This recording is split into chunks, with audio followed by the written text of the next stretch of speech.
이번 강의에서는 두알문에 대해서 배워보겠습니다. 우선 스캐너를 하나 만들었고 캐릭터 타입 변수 ch에 빈 값을 저장했습니다. 캐릭터 변수의 값을 저장을 할 때 이런 값은 없습니다. 지금 오류나죠? 그래서 이 작은 따옴표 안에 공백을 저장하든지 아니면 아예 숫자로 0을 저장하든지 이렇게 해야 되지, 이렇게 작은 따옴표를 붙여서는 저장할 수 없다는 것을 우리가 염두에 둬야 됩니다. 그래서 보통 빈값은 이렇게 공백으로 표현을 많이 하는 편입니다. 두알문은 뭐냐면 지금 while문이랑 똑같은데 while문이 위에 있지 않고 밑에 있죠. 이 문법은 언제 쓰냐면 최초 한 번은 무조건 실행을 해야 될 때, 조건과 상관없이 그때 두알문을 쓰시면 굉장히 편합니다. 그래서 지금 보시면 위에 조건식이 없기 때문에 일단 한 번은 먼저 여기서 이까지 구문은 실행이 되는 겁니다. 그리고 한 번 실행한 다음에 여기서 이제 조건식을 비교를 해서 캐릭터의 Q라는 문자열과 같지 않다면 또 반복을 하고, 만약에 같다면 이제 false가 되니까 빠져나가는 그런 코드가 되겠습니다. 그래서 일단 무조건 한 번은 실행을 하고 그 다음부터 조건 비교를 해야 되는 그런 프로그램을 만들겠다. 그러면 기존의 포문이나 while문 써도 되지만 두알문을 써보는 것도 고려해 볼 만하다, 이렇게 보시면 됩니다. 그래서 이 코드를 우리가 한번 분석을 해보자면, 일단 두알문이니까 먼저 실행이 되겠죠. 문자를 입력해 주세요. 실행을 한번 해보겠습니다. 문자를 입력해 주세요가 출력이 되고 scanner.nextLine, 이게 이때까지 우리가 nextint를 많이 봤습니다. 근데 지금 nextline으로 바뀌었습니다. nextint는 숫자만 입력받을 수 있고 받을 때 변수 타입도 int로 받아야 됩니다. nextline은 문자열도 입력을 할 수 있고 숫자를 입력하든 문자열을 입력하든 무조건 스트링 타입으로, 문자열 타입으로 반환을 합니다. 그래서 입력된 문자열을 스트링 변수로 받았습니다. str로 받았습니다. 받았고 지금 이 부분은 아직 안 배웠기 때문에 제대로 모릅니다. 모를 수밖에 없습니다. 일단 그냥 대충 외우고 계시면 됩니다. 그래서 str. 그러니까 이 스트링을 담고 있는 문자열이 저장되어 있는 변수 캐릭터 at 해서 0이라고 입력을 하면 우리가 여러 줄을 입력하더라도 0번 인덱스, 그러니까 제일 첫 번째 글자만 가지고 오겠다는 겁니다. 근데 가지고 오는데 그냥 가지고 오는 게 아니고 캐릭터 타입으로 바꿔서 갖고 오겠다는 겁니다. 이 구문을 왜 쓰냐면 문자열이 스트링이 아니고 캐릭터로 변환을 해서 한 글자씩 갖고 오게 되면 우리가 예전에 배웠던 ASCII 코드, 유니코드 배웠었죠. 유니코드를 이용해서 코드를 비교를 해서 문자열의 작고 큰 거를 비교를 할 수 있게 됩니다.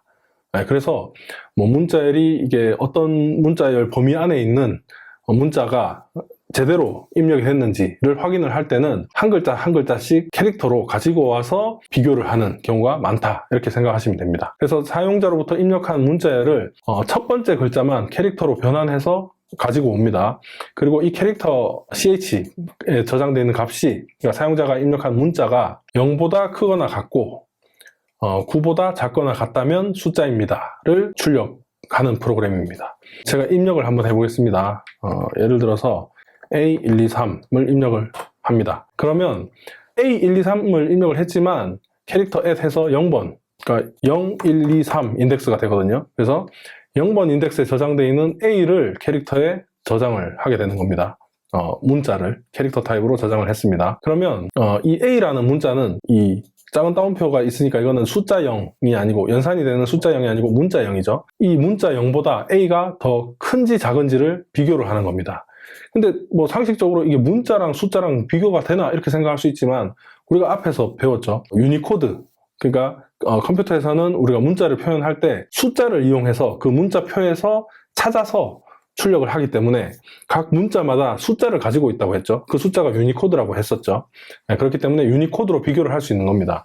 그래서 보면 이걸 정확하게 외울 필요는 없지만 우리가 그 정도는 외우면 좀 편하다고 했습니다. 숫자 모양을 하고 있는 문자가 ASCII 코드가 유니코드, ASCII 코드 다 같다고 생각하시면 됩니다. ASCII 코드가 제일 낮고, 그리고 그 다음 대문자, 그 다음 소문자 순으로 숫자가 점점, ASCII 코드가 점점 커진다, 올라간다, 이렇게 보시면 됩니다. 그랬을 때 저희는 지금 소문자 A죠. 소문자 A는 문자 0보다 ASCII 코드가 훨씬 클 겁니다. 유니코드, ASCII 코드 자꾸 제가 번갈아 가면서 쓰는데 자바는 일단 유니코드를 이용을 하기 때문에 유니코드라고 생각하시면 될 것 같습니다. 그래서 이 A라는 유니코드와 이 0문자 유니코드를 비교를 했을 때 소문자 A가 훨씬 큽니다. 정확하게 외울 필요는 없지만 문자 0은 아마 48인가 뭐 그럴 겁니다. 그리고 소문자 A는 97입니다. 97. 비교를 하면 이 유니코드가 소문자 A가 훨씬 크죠? 그러니까 0보다는 큰 겁니다. 하지만 9는 뭐 48이면 얘가 아마 47 뭐 이렇게 되겠죠. 그러면 이 9는 소문자 A보다 훨씬 작죠. 그러니까 이 식이 거짓이 되는 겁니다. 그래서 결국 숫자가 아니게 되는 거죠. 왜냐하면 0보다는 크지만 9보다 작지 않기 때문에 숫자는 아니라는 것을 우리가 유니코드를 통해서 알 수 있는 겁니다. 확인을 할 수 있는 겁니다. 그러면 그렇지 않고 만약에 대문자 A보다 크거나 같은가, 대문자보다 소문자가 유니코드가 더 크다고 했었죠. 아마 대문자 A가 뭐 65인가 그럴 겁니다. 그래서 대문자 A보다는 소문자가 더 크기 때문에 이건 참입니다. 하지만 대문자 Z보다 소문자 A는 더 크죠. 숫자가 유니코드가 더 크죠. 그렇기 때문에 이 부분이 거짓이 되는 겁니다. 그래서 대문자입니다도 출력이 안 되겠죠. 그렇지 않고 만약에 소문자 A보다 크거나 같은가, 같죠. 같은 A니까. 그리고 Z보다 당연히 작겠죠.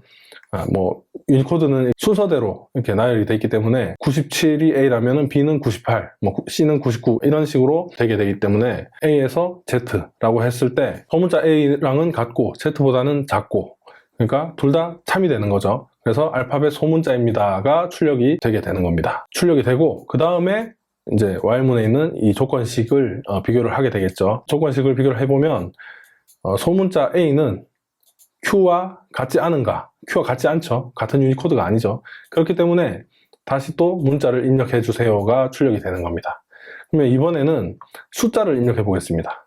1, A, B, C 이렇게 입력을 하면 뒤에 A, B, C는 상관이 없습니다. 어차피 제일 첫 번째 글자만 캐릭터로 가지고 가기 때문에 1만 체크를 하게 되는 거죠. 그래서 1을 캐릭터에 저장을 하고 1은 0보다 크거나 같죠. 크죠. 그리고 9보다 작습니다. 그러니까 결국 숫자라는 걸 알 수 있죠. 그래서 숫자입니다가 출력이 되고 다시 이 조건식을 체크를 하게 됩니다. 그러면 숫자 1은 문자 1은 Q와 같은가 같지 않은가 했을 때 같지 않죠. 그러니까 또 입력을 받게 되는 겁니다. 그럼 이번에는 Q를 입력해 보겠습니다. Q를 입력하니까 지금 여기에서 소문자 A에서 Z 사이에 있을 거니까 이 부분이 출력이 됐습니다. 알파벳 소문자입니다가 출력이 됐고 while문에 있는 조건식에 와서 비교를 하니까 Q와 같지 않아야 또 반복을 하게 되는데 Q와 같죠. 그러니까 거짓이 되면서 빠져나와서 프로그램이 종료되었습니다가 출력이 되는 것입니다. 유니코드는 숫자를 외울 필요가 없고 저번에도 말씀드렸듯이 숫자 모양을 하고 있는 문자가 유니코드가 가장 낮고 그리고 그 다음 대문자, 그 다음 소문자 이 정도만 알고 계시면 됩니다. 다음 강의에서는 자바의 가장 큰 특징인 객체 지향에 대해서 배워보겠습니다.